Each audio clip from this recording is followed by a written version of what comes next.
As most of y'all know me, thank you so much for all your support. I called many of you when we were testing our orders to try to figure out if this is something we should do, but had so many people around the 5th District of Texas from all 7 counties encourage me to run for Congress, which I never saw coming. But for those of y'all who have not heard my story, I graduated from Christ of the Nations from Bible College at the age of 20, thought I was going to be a missionary, and ended up marrying my best friend and joining with him to create a pest control company called Blue Bonnet Pest Control. We built that over the course of the next 6 years with 2 little babies, to $750,000 and 15 employees, 9 trucks running around the Metroplex, killing bugs for a living. So I cut my teeth on small business, paying paychecks, trying to figure out how to pay termiticide bills, trying to figure out how to schedule all these trucks and keeping my babies rolling around on the floor happy. Those were the years, we cold the bugs. It was a testing ground for us. And we ended up getting an offer from Syntex Home Services to buy our company in 2001. It was September 11th, 2001, as we were watching the Twin Towers fall down in our living room, that they called us and said, "We'll take your last offer." And my husband had enough foresight to say, "You know what? We take it." He knew kind of what that was going to do to the economy, and sure enough, our consultant told us that not another pest control company sold for 2 years after that in Dallas-Fort Worth. So we ended up being unemployed for 6 months, trying to figure out what we were doing with our lives, and put our money into 2 roly-poly sandwich shops, one at Preston Center, one by SMU in Mockingbird, and my husband still owns and operates the SMU store to this day. So I cut my teeth on running a restaurant, and that was awesome. It was a great season of my life. When I was 29 years old, I caught the political bug while I was running that restaurant and listening to Laura Ingraham, and decided I wanted to be Laura Ingraham. And I read Karen Hughes' book. She had just gone off from working at the White House, and I said, "You know what? There's something about this woman that is the communicator for the president. Wow, I would love to do something like that. Do something for America." So I asked my husband, I said, "Could I just go back to school and take one American government class, maybe a constitutional law class?" And he reluctantly said yes. And he let me start that. I started going back to school. 3.5 years later, I graduated from Dallas Baptist University at the age of 32 with my bachelor's degree in political science. And as Providence would have it, I ended up being an intern at Congressman Hensarling's office to graduate. They didn't have enough credits for me to graduate unless I became an intern. Margaret Smith in our Dallas office was my boss, if you ever talked to Margaret on Veterans Affairs.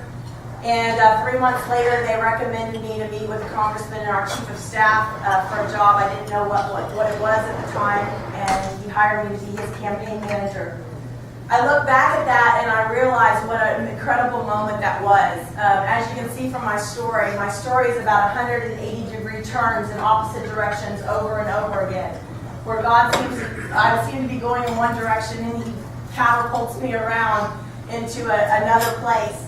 And so for 8 years, I served Congressman Hensarling as his campaign manager. That's where I met and got to know all of you guys. Not just doing his fundraising, but going to political events for him throughout all 7 counties. And it was a privilege of my life to serve him, to serve his message of fiscal responsibility and make sure that we're standing up for taxpayers, making sure that we're taking it to our leadership. We wouldn't have an earmark moratorium if it wasn't for Congressman Jed Hensarling. And absolutely, we do not need to bring earmarks back. What is going on in the House right now? So, big long story shorter, 2.5 years ago, we're driving back from East Texas, and Jeb says, "Bunny, have you considered that the conservative movement might need you in a greater way?" I said, "No, sir, never considered that." He goes, "I think you're bored. I think you need to take more clients. I think you need to take me as a client." I said, "Really? Okay." Again, a lightning bolt moment. And that thought turned into a mission statement, a vision plan, and a top 10 list of who I wanted my clients to be.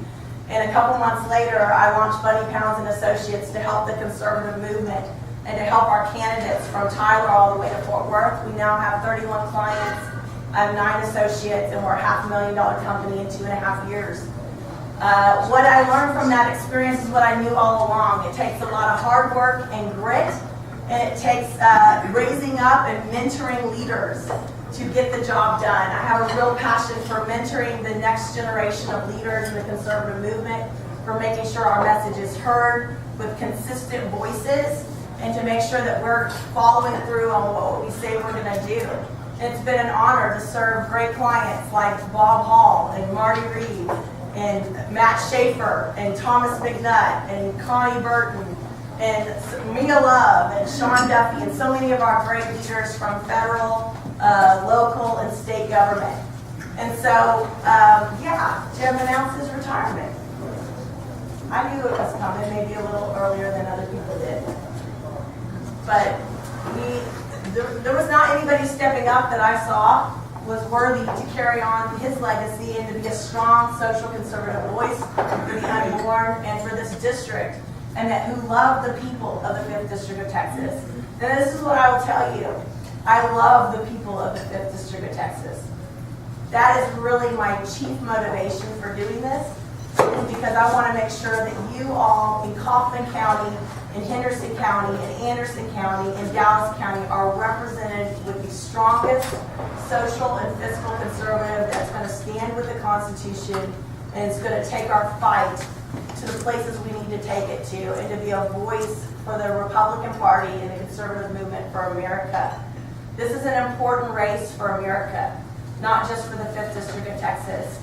And I'm honored. I've been extremely humbled to have Congressman Hensarling's support, not only his endorsement, but he's going to bat for me every day because he believes that my story is worthy for America. To have Senator Phil Graham, former Senator Phil Graham's endorsement, to have Alan West's support, to be the only person endorsed by Texas Right to Life in this race, to have Scott Turner's endorsement and Kelly Shackelford's endorsement this week. It's humbling, to say the least. And I'm thankful for so many of you guys that signed on to this campaign early, and I'm very, very, very thankful. We've got 32 days till early voting, and we're going to do this thing. So thank you so much, and again, I'm very, very thankful for all of you, and happy to be here, and excited to be here for you guys. So thank you.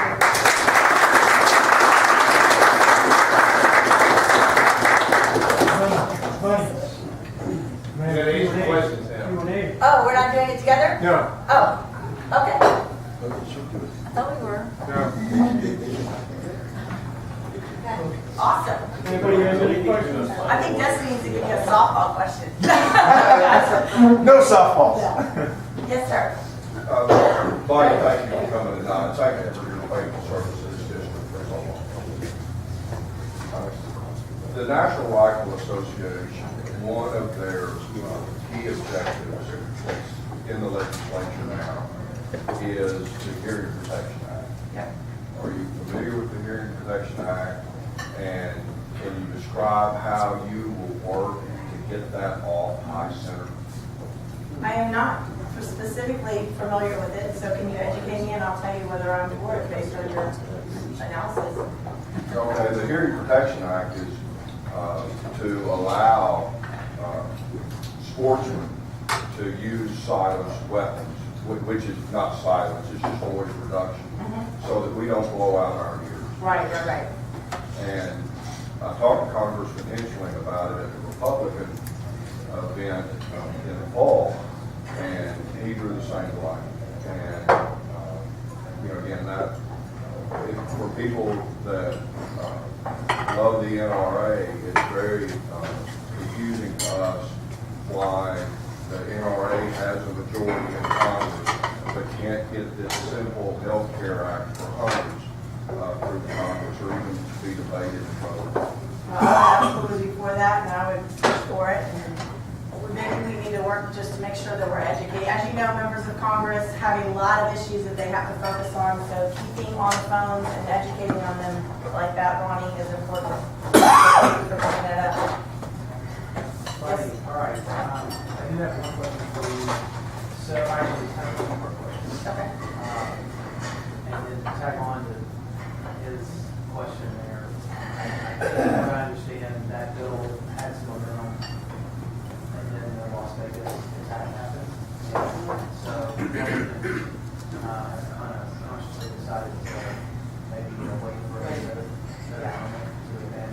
budget changes. But it is something that Congress should apparently support. So, if you are elected, are there certain things that you think you would also do for, and in particular, as it relates to foreign policy, which is pretty important right now, what are maybe one or two of your top foreign policy Issues. That's good. I have a lot of interests, so it's hard. I mean, I really like the financial services and the budget stuff, having studied that for the last 10 years with Congressman Hensley, but I also love foreign policy. The idea of being on armed services or homeland security really fascinates me. So most of y'all know I've been very involved with AIPAC, the pro-Israel lobby for years. I've spoken in D.C. For the last 3 policy conferences as a Christian activist. I'm very concerned about the UN. I would love to be the next Nikki Haley in Congress. You know, I mean, she is just awesome. You know, we have to shut off funding to the UN and the countries that hate us. So I worked very hard. Against the Iran deal. Jeff would tell you, as a private citizen, I was calling him and Congressman Sessions and Congressman Johnson and everybody in the North Texas delegation somehow defeat this Iran deal. I mean, it was so bad. So seeing some changes there, making sure that our militaries continue to be strengthened. President Trump is doing an amazing job of putting fear into North Korea. We have to remain strong and vigilant and take care of the Constitution. Has one requirement really for the federal government is to defend our people, take care of our people, and make sure that our borders and our people are secure. That's where our money needs to go, to the military and taking care of our heroes, our veterans. My father was a veteran. He served in Vietnam as a white coat medic during Vietnam. And so that's very dear to my heart that our veterans are taken care of. And by the way, that's how some people have asked a lot about my name. I've had that come up more in this campaign than I've ever thought. My name is Bunny. It is my real name. My dad was a white coat medic in the Army, and he got saved watching Billy Graham, became a born-again Christian, and Billy Graham's daughter's nicknamed Bunny, and he thought that was cool. And so it's actually, he was not a hippie on drugs, he actually did it for scripture. And my sister's name is Sunny and Bunny. Yes, it is true. Yes, sir. Thank you for the question. Respect Congressman Hensley, but we asked him one time, would you vote for Planned Parenthood funding? And he said he would like to say no, but you have to read the bill. Well, he read the bill and he voted for it.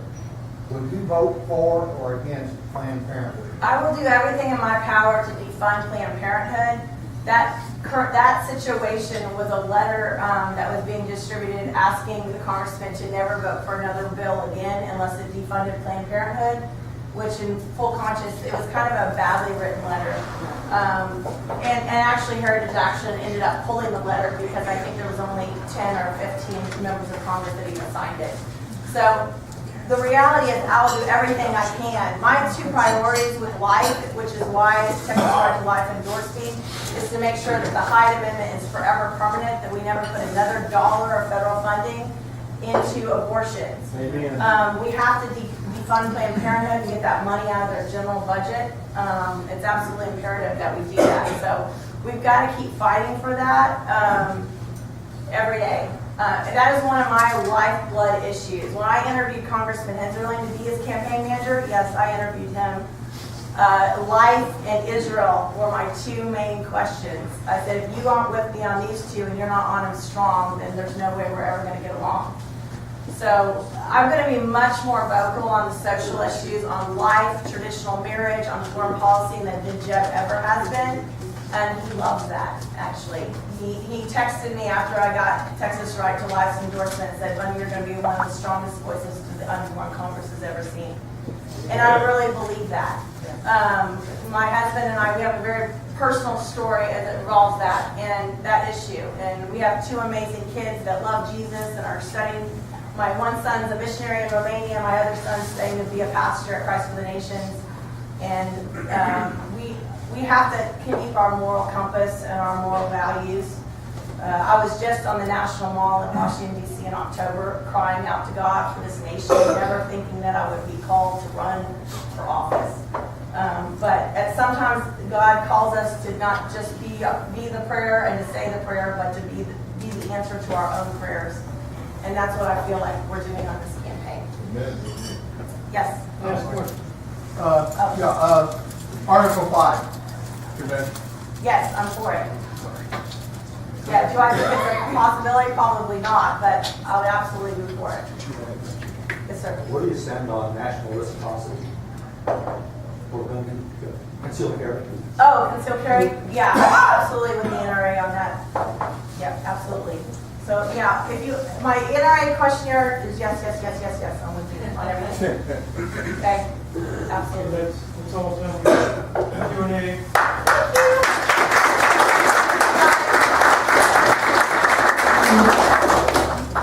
Jason Wright, next, our other candidate for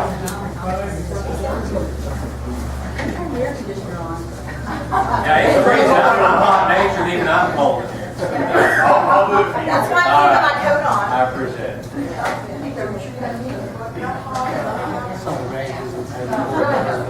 It's just like being in church. You can't make everybody happy.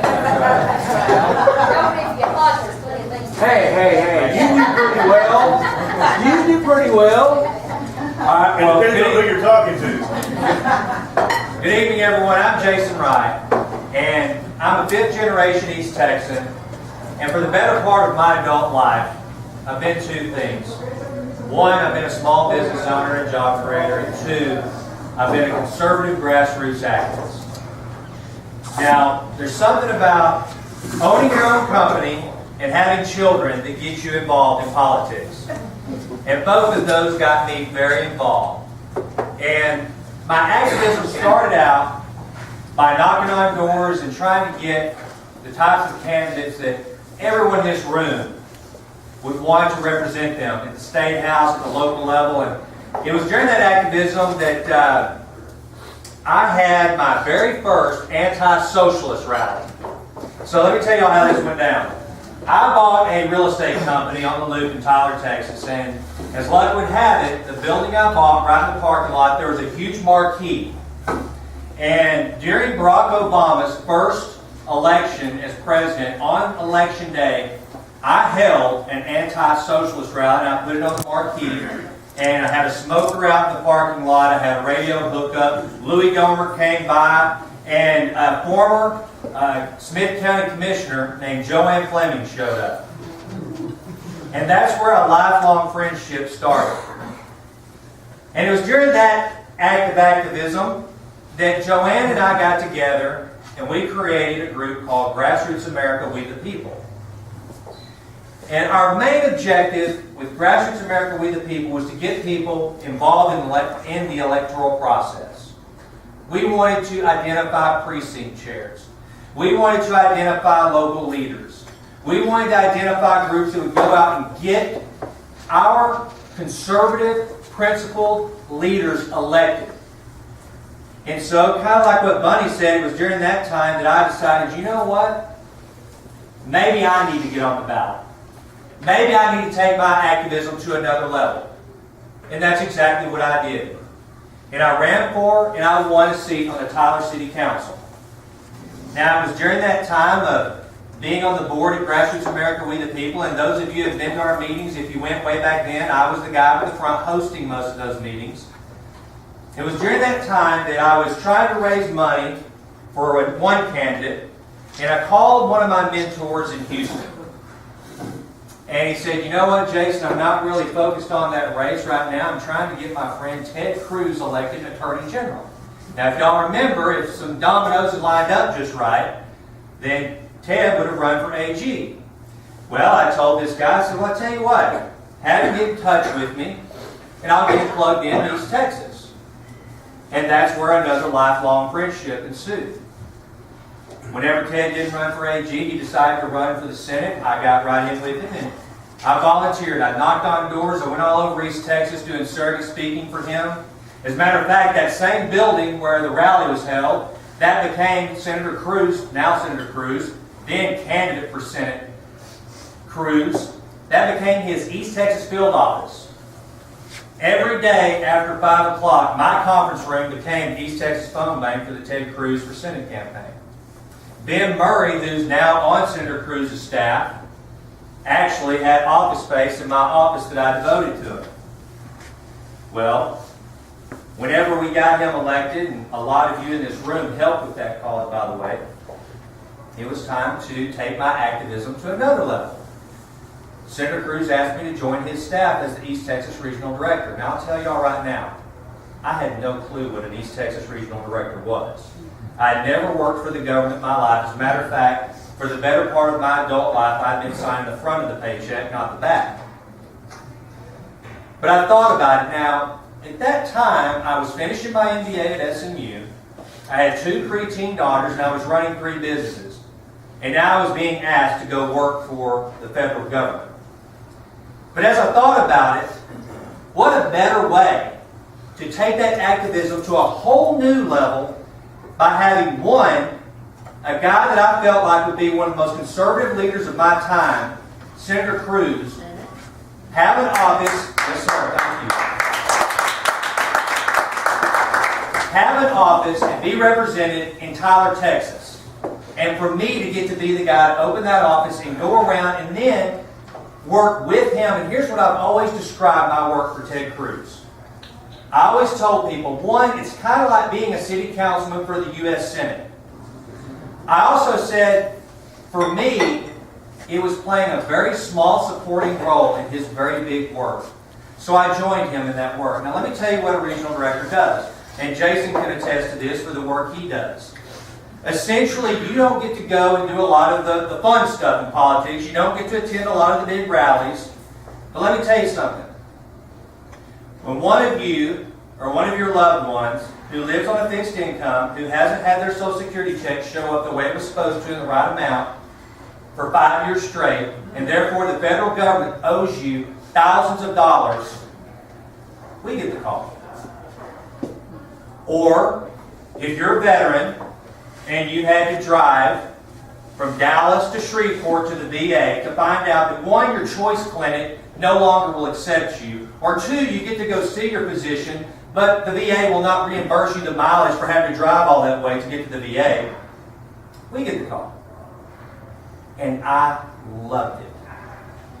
I loved getting to do the work in the trenches, not the sexy stuff, not the national debt. And I always tell people that my time on city council, it showed that if you care enough about a pothole, then you'll probably pay attention to trillions of dollars in national debt. And it's the same thing that I got to do with Senator Cruz, working on those issues for local constituents. But also it gave us the opportunity to set policy. I used to go visit with Fortune 500 companies, for example, HEB. The head of governmental affairs called me one time. He said, Jason, the federal government's about to start trying to make us put nutrition labels on sliced watermelon. Yeah, that's your federal government work for you. So as we visited, here's what that means to all of us who like our watermelon pre-sliced. It's pretty important in the summertime in East Texas. That means that to test a batch of watermelons would cost about $2,500. So guess who's going to pay that? I'll guarantee you, my best friend Trent Brookshire is not just going to absorb that $2,500. No, all of a sudden when you go to Brookshire's, it's going to cost you a little more money to buy a sliced piece of watermelon. So we got to go out. I went out into the middle of the constituents, found issues like this, took them back to Senator Cruz, and helped him write good policy that made the government smaller and stop that which made it bigger.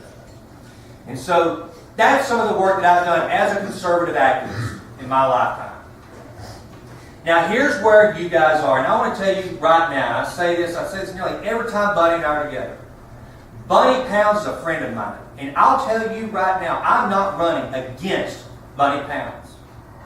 Now there are a couple of people in this race I'm running against.